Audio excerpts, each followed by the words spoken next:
Hello, hello, hello, hello, hello, and some more hellos. I am so excited to be here with you because you know what? It is Tuesday, which means it is Growth Groove with Dr. Ericka night. Now, for some reason, I was getting so excited. I feel like Mr. Rogers because I didn't get my setup everywhere. So I feel like I got so busy trying to take my shoes off and put on my sweater that I didn't actually get my mic where it needed to be. But I think we should. You probably didn't even hardly hear me because my mic wasn't even on. We gonna get it together. Getting it together. So I am just double checking on my audio.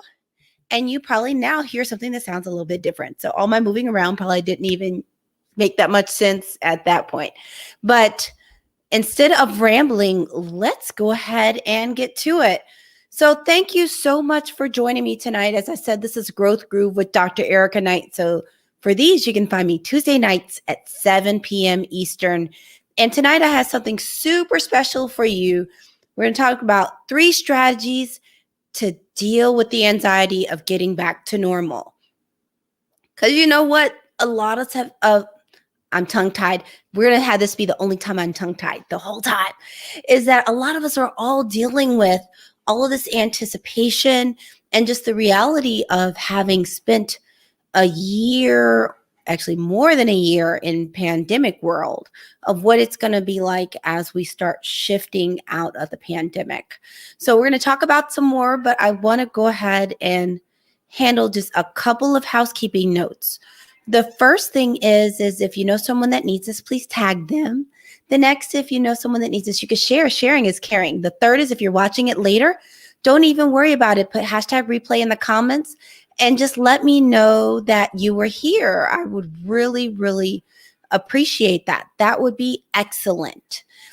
Because you know what? This is Mental Health Awareness Month. So we are in May. So we're dealing with Mental Health Awareness Month. So I wanted to make sure we brought some straightforward mental health topics directly all up in here while we did our quality time.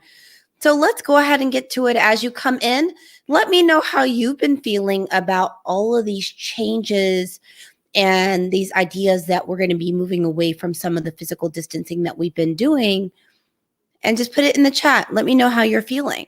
So part of the reason we are talking about this tonight is, recently the CDC released some new guidelines around precautions people need to take related to COVID, including mask protocols shifting, especially for people that are vaccinated, and numerous other things. And with those changes have changed also some policies at different places we would go, like even the grocery store or places like that.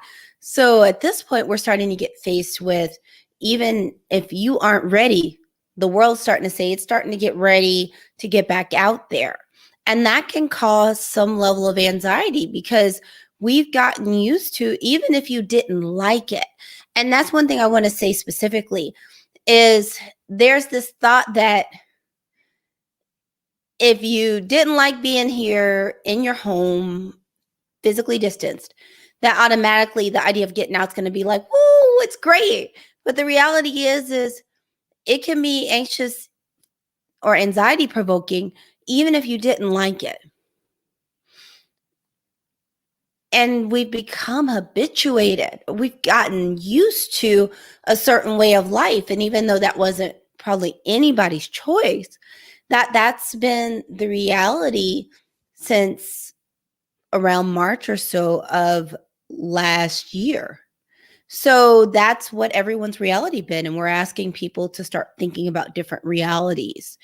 And just to bring an example from my life, is I was having a conversation with my boss. And they started talking to me about having face-to-face appointments. And I think we've alluded to it, but I didn't specifically say that. Even in my contract work right now, my contract work, even though I go into clinic, it is still virtual. So I actually don't see people in person. And then my own practice is virtual. So I'm still not seeing people in person. So I've still been in a pretty tight bubble this entire time. And when she started talking to me about face-to-face appointments, I could feel myself getting anxious. I could feel my skin starting to feel a little buzz and kind of electric and feeling a little bit more tensed. And when it was all over, I realized I was really overwhelmed because I was very uncomfortable to being in close proximity with people, especially people I didn't talk to regularly. Because the handful of people I'm around, I'm not around many people that often, but I know exactly how they've been conducting and how they move throughout the pandemic. And if I have people come into my safe space and I don't know what you've been doing, that's anxiety provoking for me. So that's one of the things I've had to deal with when they start talking about getting back to normal. Is before COVID, we were seeing people in person. And if I'm honest, that's anxiety provoking for me. So let's talk about some things we can do about it, because we all need to know what to do about it when it comes, because for most people, it's going to come at some point. The first thing is sometimes you just have to stop and breathe.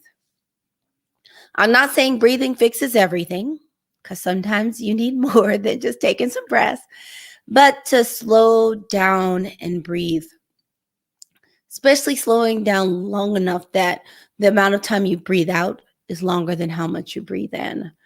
There are numerous breathing exercises. One day we'll do some of them on air. But sometimes you need to slow down and breathe, because that'll sometimes help calm down your heart rate, help you feel more grounded and less scattered. And when you start feeling anxious, a lot of times you need to get grounded in the present, because one of the biggest things about anxiety is a lot of anxiety is related to future oriented thinking. So being anxious about something that may happen. So getting grounded in the present can be very helpful. The next thing is to fact check and reality check. I'll use myself as an example. So when they were building my schedule, they were only going to have 2 face-to-face appointments in a week.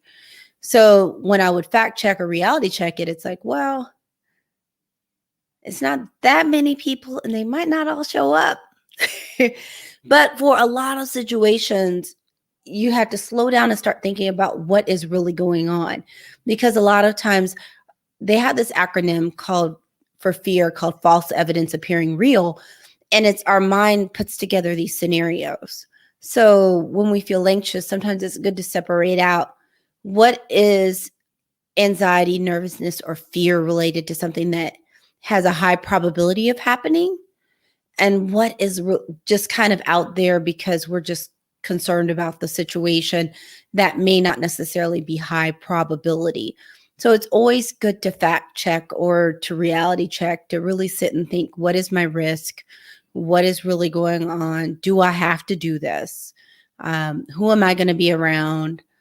Do I have to be around these people? Is there a way for me to manage this in a way that feels comfortable and feels good to me, even if other people are dealing with things differently?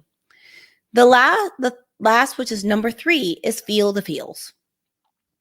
Is that one of the things that's hard about dealing with emotions is if we bottle them up or we invalidate them or say we can't feel them, then a lot of times they won't release. So you end up sitting in them and with them longer, kind of like they're giving you a hug that you don't want. Nobody wants a long hug that they don't want. And I was actually reading this book by Emily and Amelia Nagoski called Burnout.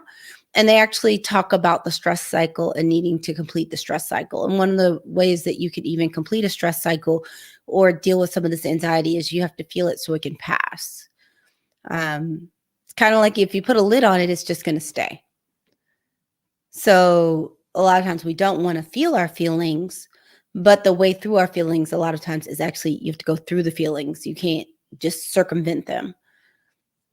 And I want to also validate you and say that it's your right to have emotions, and it's okay if your emotions aren't the same as everyone around you, because as we talked about, this pandemic is a global experience that we're all experiencing individually. So we have our own individual experiences, even though there's a common situation.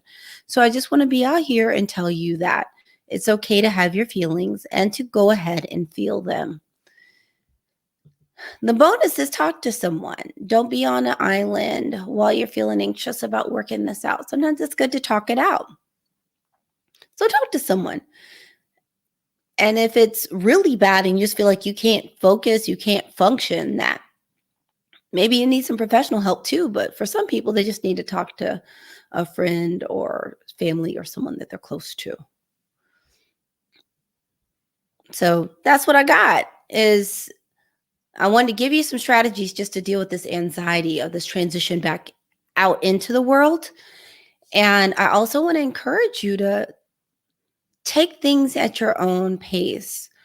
Even though this situation a lot of times feels out of our control, there are a lot of things we can still control with ourselves, and we can control the precautions we take and how we manage the situation and what kind of our personal feelings of risk or risk aversion is. So you may have people that you know that are just ready to go out, and they're ready to go out, be around folks, live their best life. And you may be something that living your best life is still living your best life in your house. It's okay for either. So we're going to do a quick wrap up, then I'm going to get you out of here, because today we're talking about 3 strategies to deal with the anxiety of getting back to normal. The first strategy we talked about is breathing. And I just realized, you can tag, share, replay, all that good stuff. But breathe, slow down, and just breathe. It can help ground you. It can help calm you. And one day, if you put in the comments that you want to talk about some breathing exercises, we'll go over some.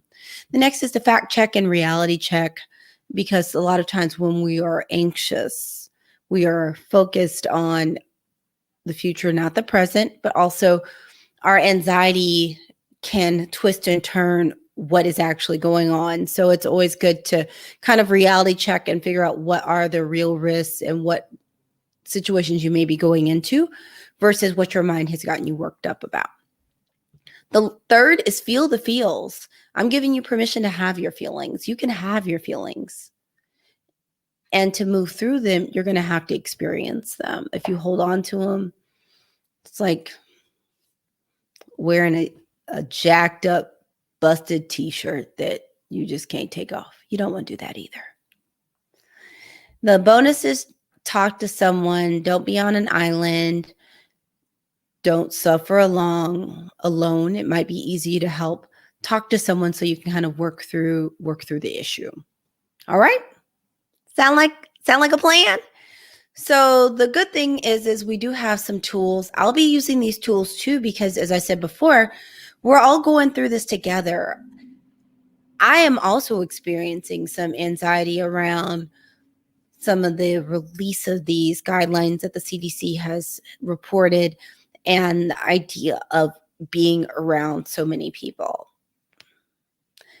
So we all are in this together and working through this together. I just want to encourage everyone to be thoughtful and think about staying safe. We still need to stay safe. So make sure that you still take appropriate precautions.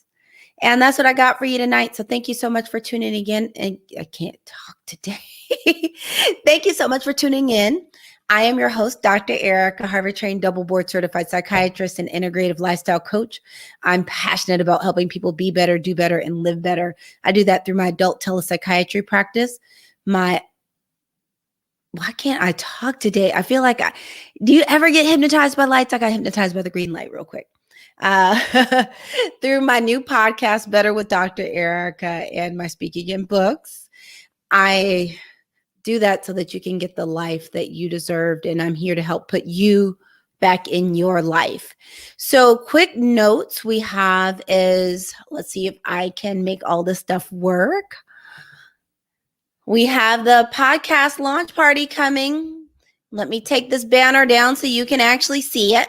So the podcast launch party is coming up. It is May 25th at 7:00 Eastern. You are invited. It's going to be super fun. We're going to give you a peek behind the scenes, give you some background information about the podcast party, listen to some music. We're going to have some great giveaways, and I'll also play some clips so you'll get to hear some snippets from upcoming episodes.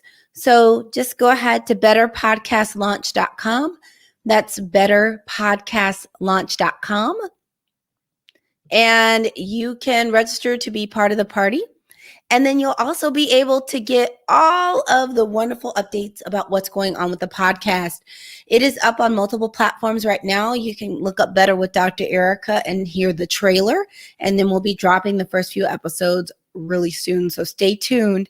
And thank you so much for coming. I appreciate you spending time with me. You got your usual homework. Make sure you call at least one person and tell them that you love them. I bet they'll tell you back. Bye-bye.